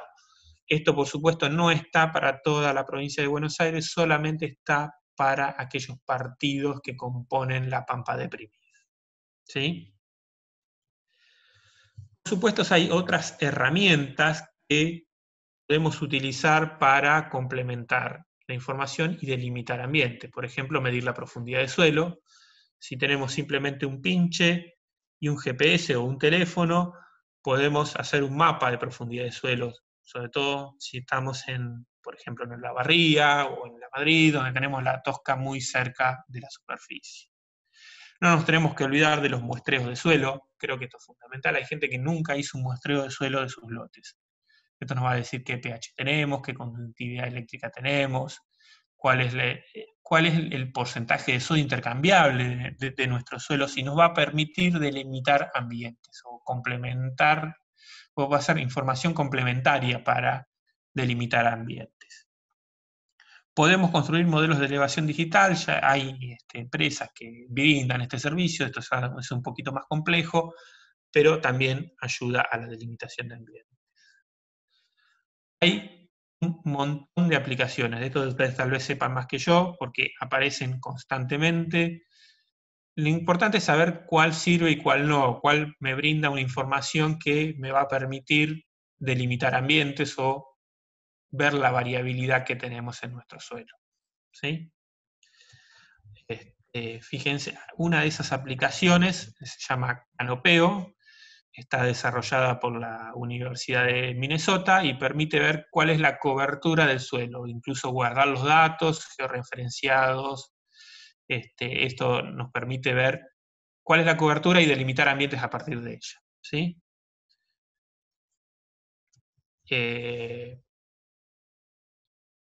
Creo que una de las preguntas era qué herramienta podía utilizar para delimitar ambientes en función de NDVI o imágenes satelitales. Hay varias, una de las más conocidas es la plataforma Auravant, que nos permite realizar este tipo de cosas, o sea, a partir de índice verde que lo podemos obtener cada 3 o 4 días, podemos llegar a hacer este tipo de delimitaciones, ¿no? Lo que tienen este tipo de plataformas como Auravant, que son como una caja negra, ¿no? Es como creer o reventar. Lo que nos dice la caja, lo que nos dice el programa es lo que vemos, ¿no? Lo podemos complementar de dos maneras diferentes. Una, haciendo un doble muestreo.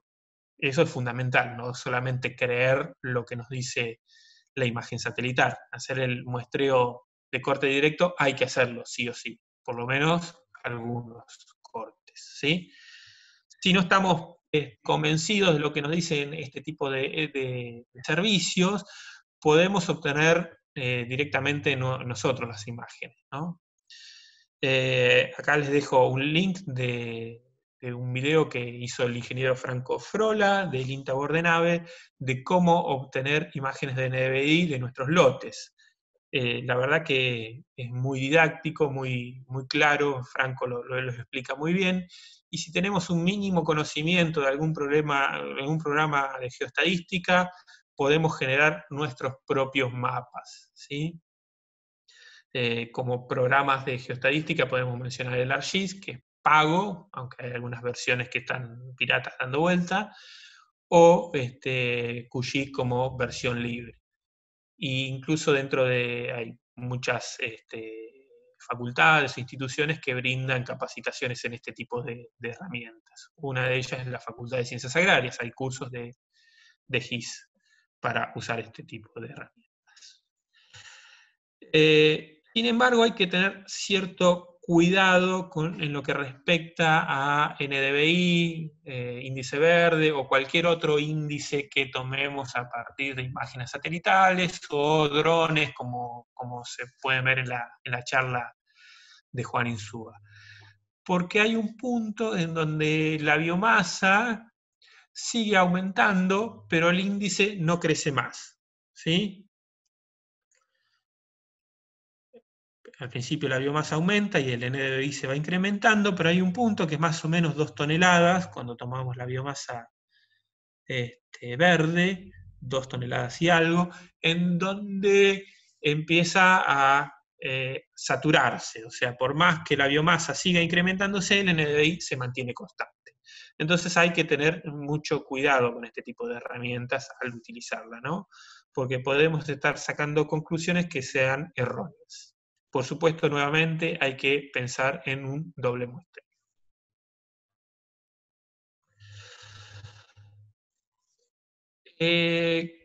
Vamos a hablar algo de ambientación y fertilización.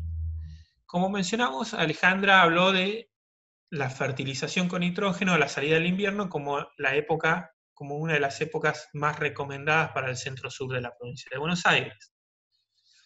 Fíjense lo que pasa cuando no aplicamos nitrógeno con la acumulación de forraje. O sea, en invierno empieza a crecer lentamente, porque todavía la temperatura no es la adecuada, y a partir de agosto empieza a crecer un poco más, ¿sí?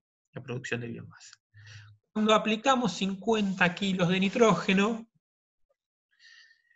la cantidad de biomasa producida aumenta significativamente. Y si aplicamos 100 kilos de nitrógeno, aumenta muchísimo más, ¿no? Pero si ustedes escucharon la charla de Germán Berone, nosotros no queremos entrar a pastorear cuando hay 3.000, 3.500 kilogramos de materia seca, sino que nosotros queremos entrar a pastorear nuestras pasturas cuando hay más o menos una disponibilidad de 2.000 kilos de forraje. Entonces, cuando nosotros agregamos 100 kilos de nitrógeno, lo que hacemos es adelantar un mes la producción de forraje aproximadamente. ¿Sí? Esto es importantísimo en una época donde lo que escasea es el forraje, ¿no?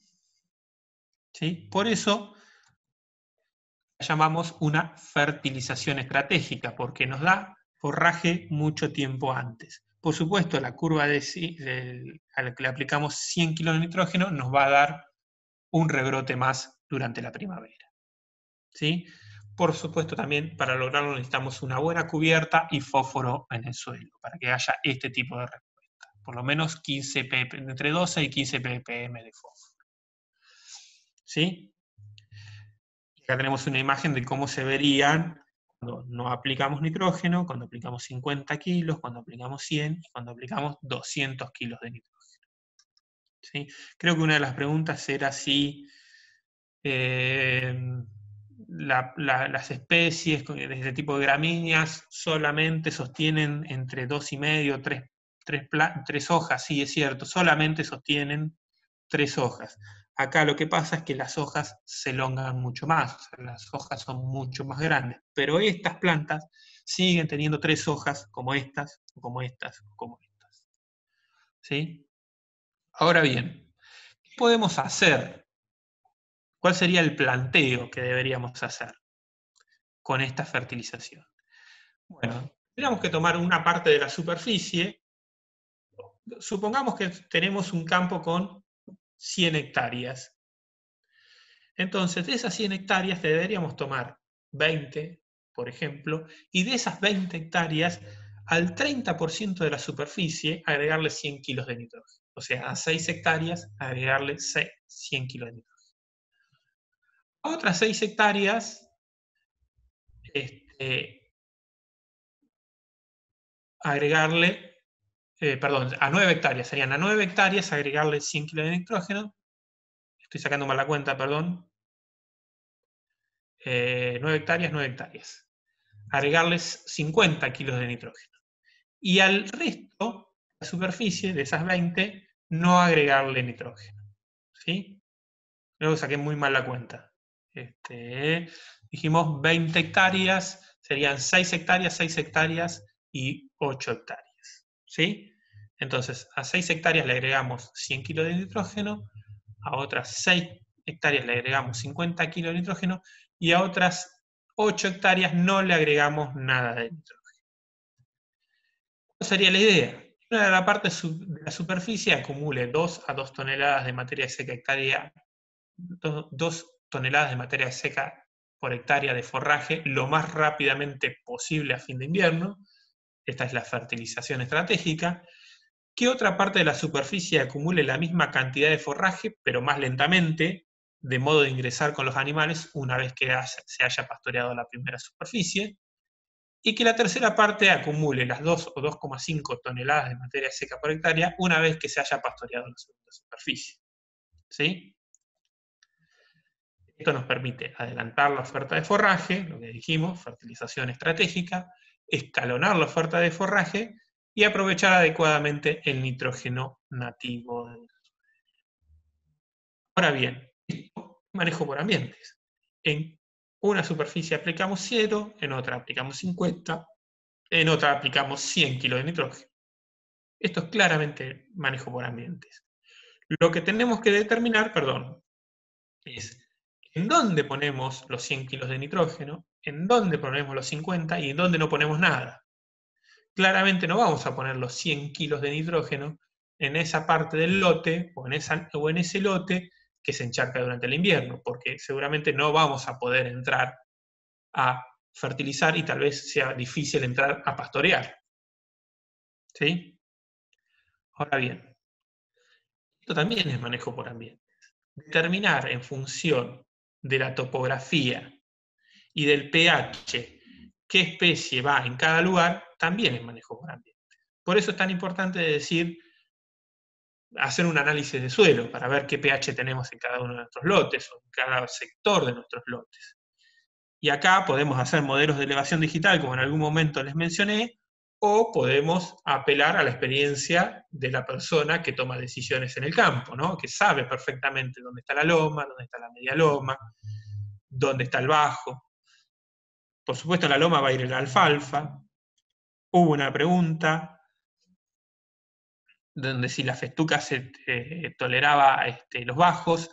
No se banca tanto los bajos como el agropiro. Acá tenemos la respuesta.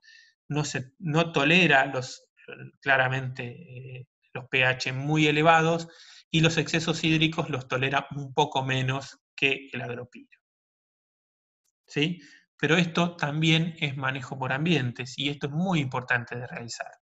No hace mucho tiempo fuimos a un campo de una persona en Coronel Vidal, que es, digamos, el inicio de la Pampa Deprimida, como Balcarce. Balcarce, el noreste del partido, ya empieza la Pampa Deprimida, y este señor nos contaba: yo siembro agropiro y rápidamente lo pierdo.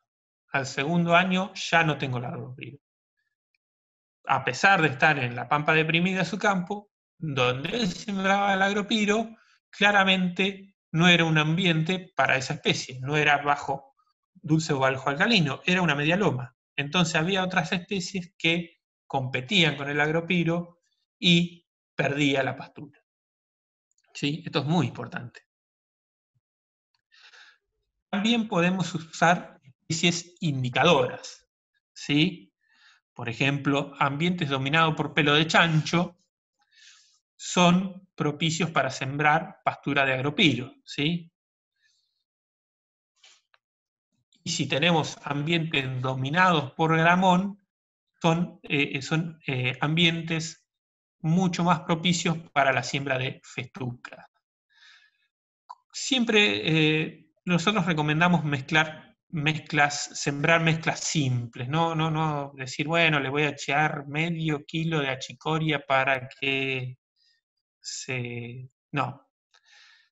Cuanto más simple es la pastura, la mezcla, más fácil va a ser de manejar, ¿sí? Es más, por ejemplo, si nosotros tenemos una festuca pura, por ejemplo, no vamos a tener problemas con, por ejemplo, que un severo déficit hídrico en verano nos haga perder los tréboles. Y si perdemos el trébol, lo que va a pasar es que el espacio va a ser ocupado por otra especie, y si es ocupado por otra especie va a ser mucho más difícil el control químico. O sea, tiene una gran cantidad de ventajas sembrar pasturas monofíticas, o por lo menos lo más simple posible. 2, a lo sumo 3 especies.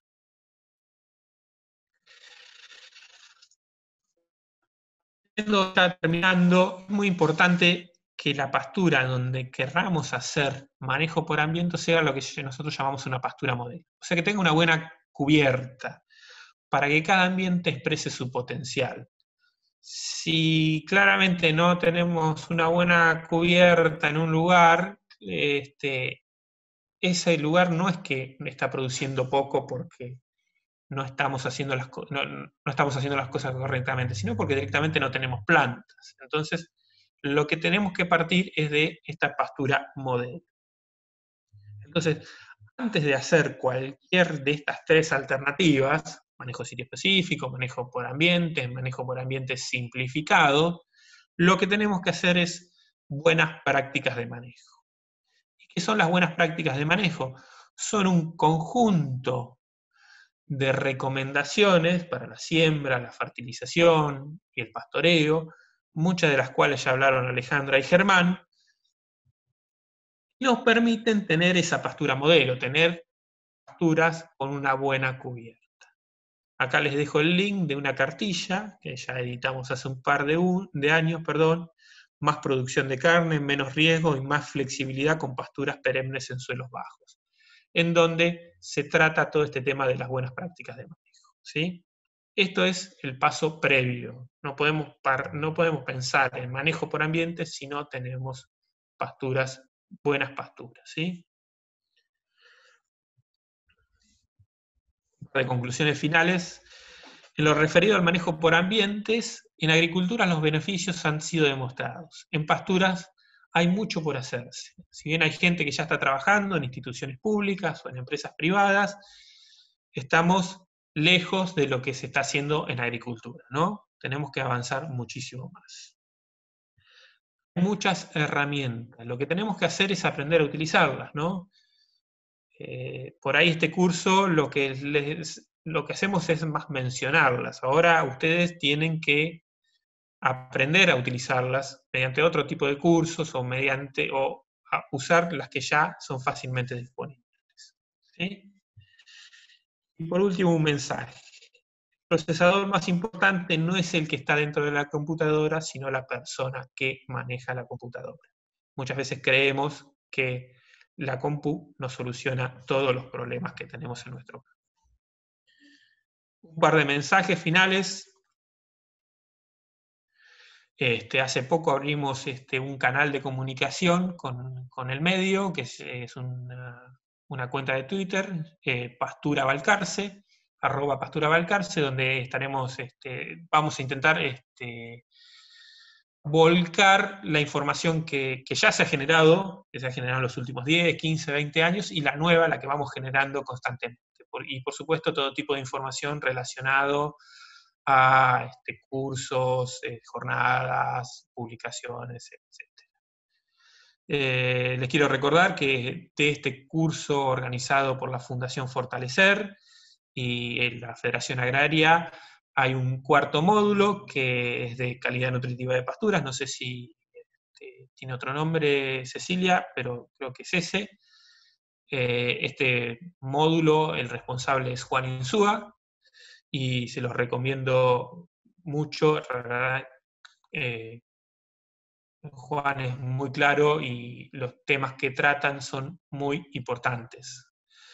Y por último, tenemos nuestro propio curso, el curso de manejo de pastura que damos en Balcarce, que generalmente dura 3 días y con salidas a campo y trabajo en el gabinete. La verdad que no sé cómo se va a dar este año, si se va a dar online o si no se va a dar o se va a dar presencial, en función de cómo siga el tema del coronavirus. Pero bueno, recordárselo que generalmente se da en septiembre, octubre. ¿Sí? Bueno, muchas gracias. Ante cualquier duda, o se pueden dirigir a la cuenta de Twitter, o ese es mi mail, sicore.pabloleandro@intagobar. La semana que viene le vamos a estar enviando la evaluación. Va a ser una evaluación relativamente sencilla. Es para básicamente reafirmar algunos conocimientos que hemos brindado en esta charla, ¿sí? Vamos a ver alguna pregunta más, si alguno está interesada. No me acuerdo dónde quedamos.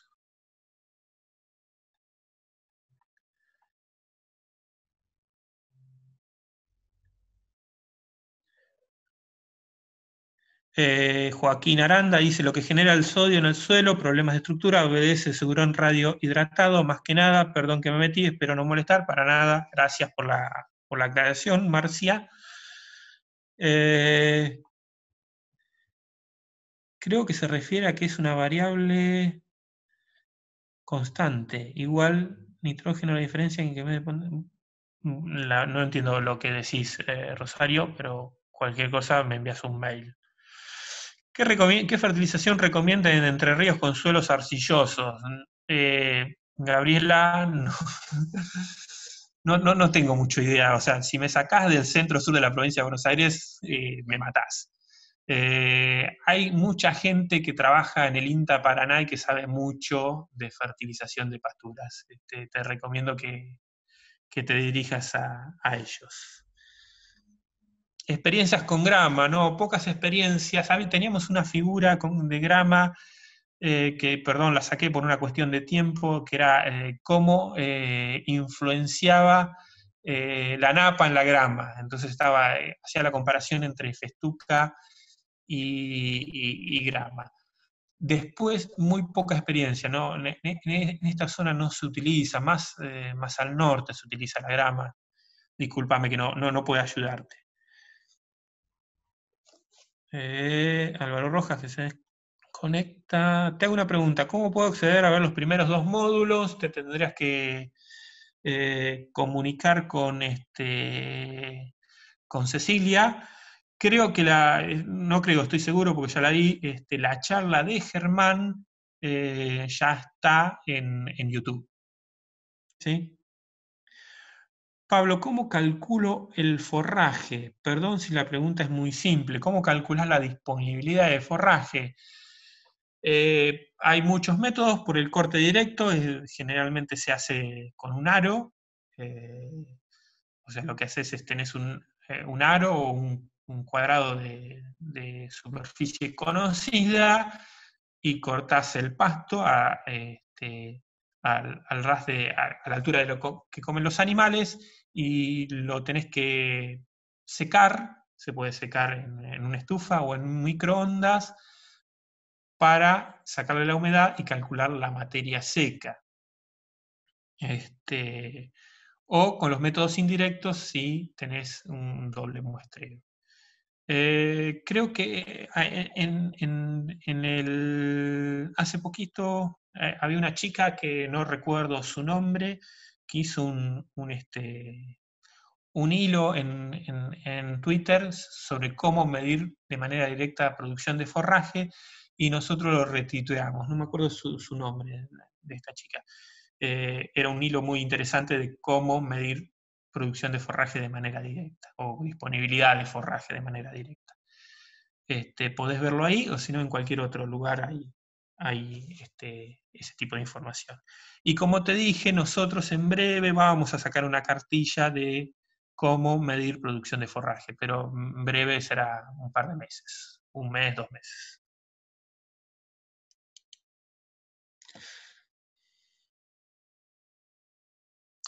La fórmula kilogramo de materia seca por hectárea igual a menos 0,177 por 144, o sea, la regresión lineal. ¿Para qué pasto es? Sirve para aproximar siempre, gracias. Esa fórmula está hecha para festuca, si mal no recuerdo, y siempre hay variación entre estaciones de crecimiento. ¿Sí? Hay que calibrarlo en función de la estación de crecimiento y la especie. Martín, espero haberte contestado.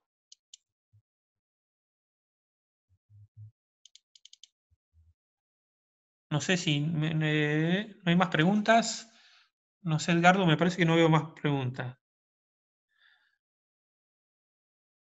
Con respecto a Grama, ahí están cargándose. Con respecto a Grama, ¿me puedes dar algún link para consultar? Te lo envío. Mandame un mail y te envío algo.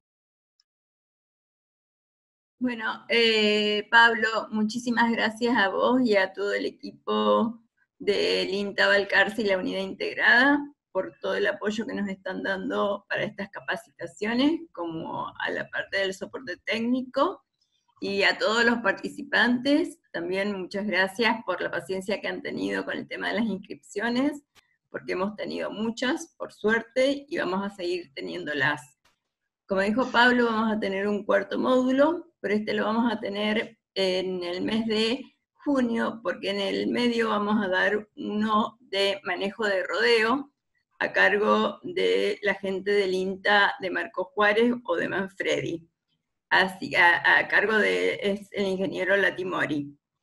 Ya les vamos a estar comunicando a través de la web o a través de mail cómo son las inscripciones, y bueno, nuevamente gracias a ustedes por compartir este momento. La verdad, yo soy ingeniera agrónoma de Mendoza, así que de pasturas no entiendo mucho, pero ha sido muy, muy, muy explicativo, entendible. Bueno, muchas gracias, Pablo, y los Sí, esperamos a todos en la próxima. quería hacer una aclaración, hay un par de preguntas sobre si el manejo por ambiente es el mismo para, si sirve también para megatérmicas, por supuesto que sirve también para megatérmicas. No sé si hay muchas experiencias en manejo por ambientes en megatérmicas. Por lo que yo he visto no hay mucho, pero el principio es básicamente el mismo y sirve para cualquier tipo de especie. Muchas gracias a todos por el aguante, por soportar, y bueno, nos vemos en la próxima. Muchas gracias. Hasta la próxima. Gracias a Muchas todos. gracias a todos.